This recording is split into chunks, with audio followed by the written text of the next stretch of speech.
হাদি এবং হাদিদের মতো যারা সৈনিক, দেশপ্রেমিক, আধিপত্যবাদ বিরোধী শক্তি, এদেরকে নিশ্চিহ্ন করে দিতে চায়, এদের মুখ বন্ধ করে দিতে চায়। আমরা যারাই কথা বলি বা দেশপ্রেমিক, কোনো আপোষ করি না, এদেরকে নিশ্চিহ্ন করে দিতে চাইবে ভারত, এটাই আমরা সবাই জানি। এবং যুগে যুগে বিগত দিনগুলোতেও তাই হয়েছে। তো শহীদ আবরার ফাহাদকেও তারাই করেছে। তো সব কিছুই কিন্তু ভারতের কলকাঠি নাড়ে এই দেশে।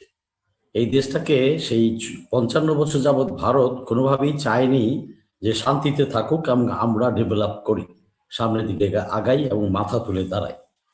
বিভিন্ন সময় যত পট পরিবর্তন হয়েছে, সরকারের যত পট পরিবর্তন হয়েছে বিগত দিনগুলোতে, গত ৫৫ বছরে, প্রতিটা ক্ষেত্রেই দেখা গেছে ভারতের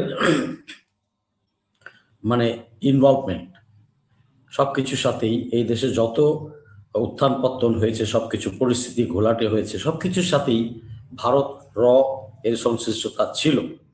এবং এটা পরিষ্কার, আজকের প্রজন্ম খুব ভালোভাবেই বোঝে। বিগত দিনগুলোতে দলাদলি, রাজনৈতিক স্বার্থ হাসিল, বিভিন্ন বিষয়াশয় নিয়ে আমরা কেউ ভারতের কোলে বসেছি, কেউ ভারতেই জন্ম হয়েছি, এই ধরনের চরিত্র জনগণ দেখতে পেয়েছে। তা আসলে আমরা কেউ চাই না, আমরা চাই দেশটা ভালোর দিকে যাক, এই দেশে শান্তি বিরাজ করুক। যদি স্থিতিশীলতা না থাকে, শান্তি বিরাজ না করে আমরা কিভাবে সামনের দিকে আগাবো, কিভাবে দেশকে উন্নত করব? আমাদের দেশে মানুষ বেসিক্যালি শান্তিপ্রিয়, ভালো, ভদ্র, উগ্র না। কিন্তু আমরা তারপরেও কিন্তু আমরা পারছি না, কিছু দূর আগাই আবার একটা হোঁচট খাই। কারণ এই হোঁচট খাওয়ার পিছনে বিদেশি শক্তি যেমন আছে, আমার বড় প্রতিবেশী ভারত, সাথে এদেশীয় দালালরা যুক্ত থাকে। এই দালালরা থাকে বলেই কিন্তু ভারত বারবার মানে আঙ্গুল দিতে পারে, সব কিছুতে হাত দিতে পারে এবং আমাদের সব কিছু উন্নয়ন বিনষ্ট করে, আমাদের দেশপ্রেমিক নেতাদের খেয়ে দেয়, দেশপ্রেমিক যোদ্ধাদের এবং যারা প্রতিবাদী তাদেরকে খেয়ে দেওয়ার চেষ্টা করে। এ যাবৎকাল তাই আমরা দেখে এসেছি। তা আমরা চাই এর থেকে বেরিয়ে আসতে। এই বেরিয়ে আসার জন্যই কিন্তু জুলাই এসেছিল, জুলাই সংগঠিত হয়েছে আধিপত্যবাদ ভেঙে দেওয়ার জন্য। সেটা দিয়েছিও আমরা আল্লাহর দয়ায়।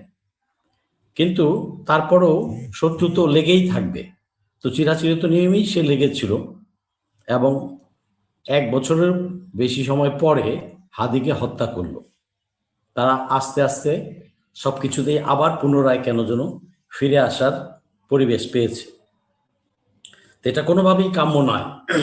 এবং আমরা চাই, আমি শর্টকাট করি, আমার গলাটা আসলে বসে গেছে, আমরা চাই ন্যায় বিচারের বাংলাদেশ, সমমর্যাদার বাংলাদেশ, ইনসাফের বাংলাদেশ, নতুন বন্দোবস্তের বাংলাদেশ। আমরা সবাই আমাদের দায়িত্ব এটা, আমাদের সন্তানদের জন্য একটি নিরাপদ ও শান্তিময় উন্নত বাংলাদেশ রেখে যাওয়া। উন্নয়ন এটা চলমান প্রক্রিয়া, আমরা কিছু দূর এগিয়ে দিয়ে যাব দেশটাকে, তারপরে আমাদের প্রজন্ম এগিয়ে নিয়ে যাবে, তারা হাল ধরবে। তাই বলে আমরা বয়স্ক হয়ে গেছি বলে যে আমাদের দায়িত্ব নাই, তা কিন্তু নয়। আমরা যারা বর্তমানে আছি, বোঝদার মানুষ যারা আছি, আমাদের সকলের দায়িত্ব, দলমত নির্বিশেষে সকলের দায়িত্ব দেশের জন্য কাজ করা, রাষ্ট্রের স্বার্থে কাজ করা। রাজনীতি করবে সবাই, গণতন্ত্র থাকবে, প্রতিযোগিতা চলবে, কিন্তু তাই বলে রাষ্ট্রীয় স্বার্থ বিনষ্ট করে নয়, রাষ্ট্রীয় স্বার্থ অন্যের হাতে তুলে দিয়ে নয়। এই দেশীয় দালাল যারা আছে তারাই সহযোগিতা করে ভারতকে। যাও, হাদি হত্যা কে করেছে, কারা করেছে, এটার জন্য বিস্তারিত তদন্ত দরকার। কিন্তু কথা হচ্ছে যে হাদিকে তো আমরা ধরতেই পারি নাই। হাদি হত্যার পর বিভিন্ন ন্যারেটিভ আমরা দেখেছি সোশ্যাল মিডিয়াতে, ম্যাপ দিয়ে এদিক দিয়ে গেছে, ওদিক দিয়ে গেছে, হ্যাঁ সে দেশে। অথচ আমি শুনলাম যে কিছুদিন আগে নাকি সে ওই পারে তাকে ধরা পড়েছে এবং ওই পারে তাকে দিয়ে আসছে।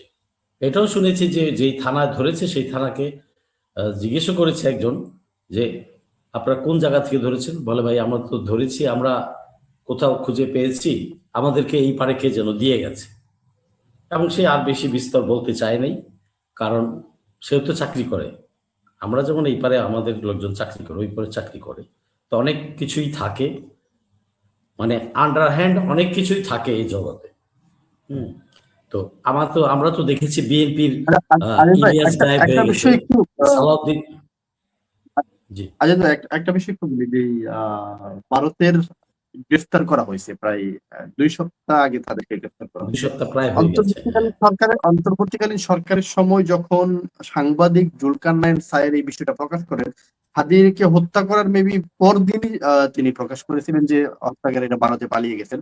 বাংলাদেশ থেকে বিষয়টাকে অনেকটাই ওই সময় সরকার এতটা আমলে নেয় নাই, বা ভারত থেকেও তারা জানিয়েছিলেন, মেবি এস জয় সাওয়াল বিষয়টা বলেছিলেন যে ভারতে গিয়েছে কিনা এটা তারা নিশ্চিত নয়, বা ভারতে সে চলে গেছে এটাও সঠিক নয়।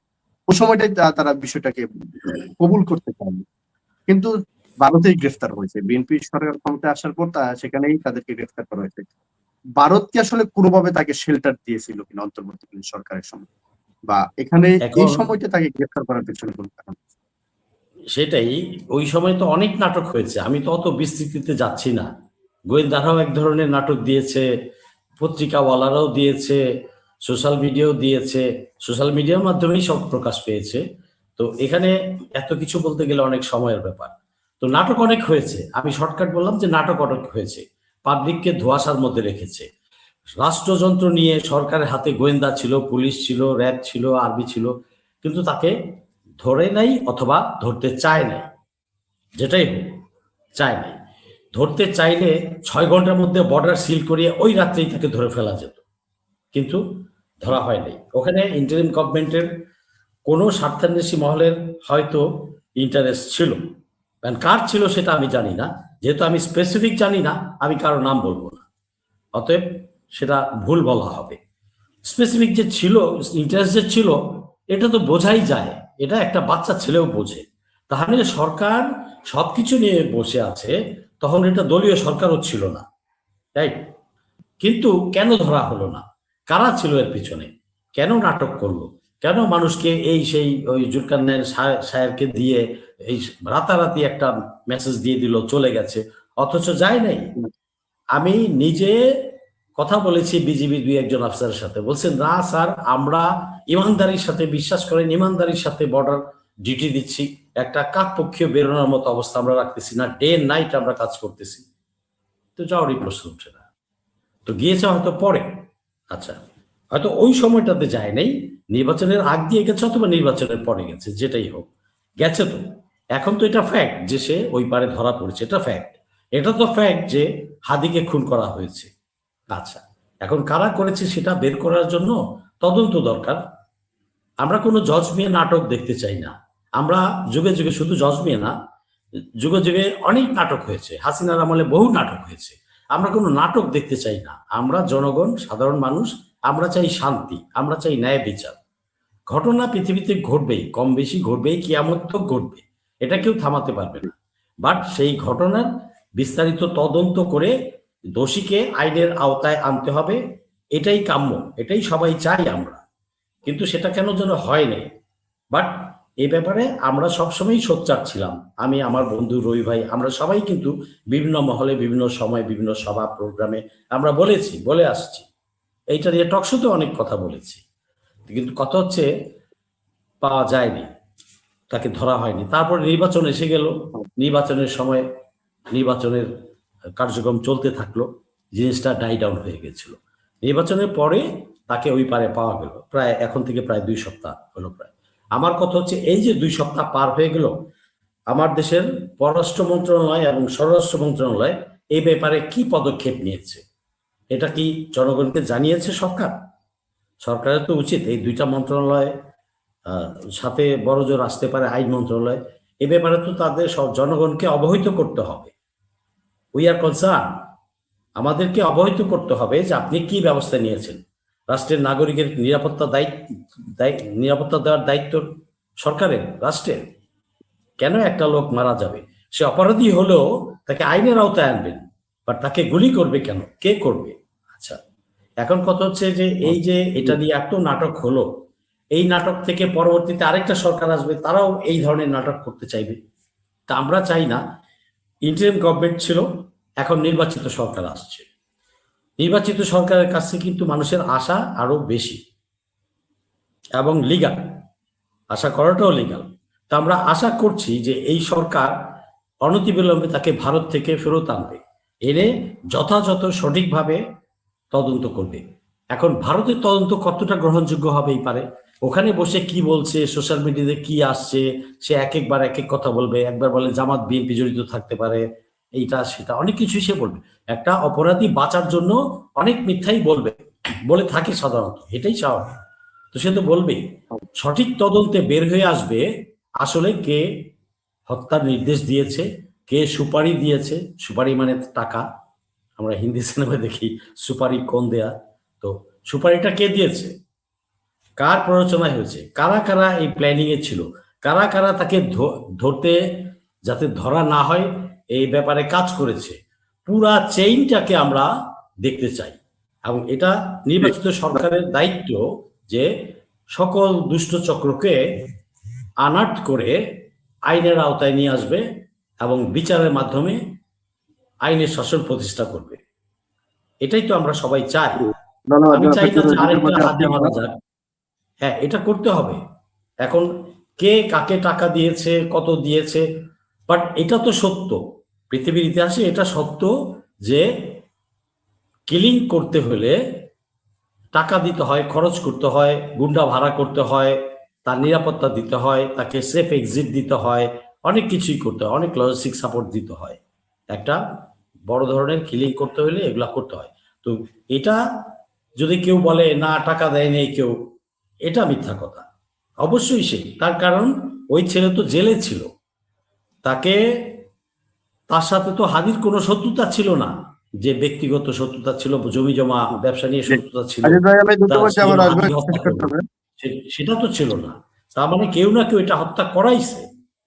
কে করাইছে এটাই বের করা দরকার। এই যে দোষারোপের রাজনীতি থেকে আমরা বেরিয়ে আসতে চাই। এ বলবে ওর কথা, ও বলবে ওর কথা, তার পলিটিক্যাল একটা ক্যাওয়াস তৈরি করবে। এটা তো আমরা চাই না। দেশে আনরেস্ট আমরা চাই না, আমরা চাই দেশে শান্তি। অতএব তাকে অবিলম্বে এই পররাষ্ট্র স্বরাষ্ট্র মন্ত্রণালয় যাদের কাজ আছে, অবিলম্বে তাকে দেশে ফেরত আনা হোক, এনে আইনের মুখোমুখি করা হোক। সে কেন এখন ওখানে বসে আছে? 2 সপ্তাহ পার হয়ে গেছে। কেন, কি প্রচেষ্টা করেছে আমাদের মন্ত্রণালয়গুলা, সেটা জনসমক্ষে জানাতে হবে। এই দাবি আমি রাখছি। ধন্যবাদ আজিজ ভাই, আমি শেষ দিতে যাচ্ছি। ধন্যবাদ আপনাকে।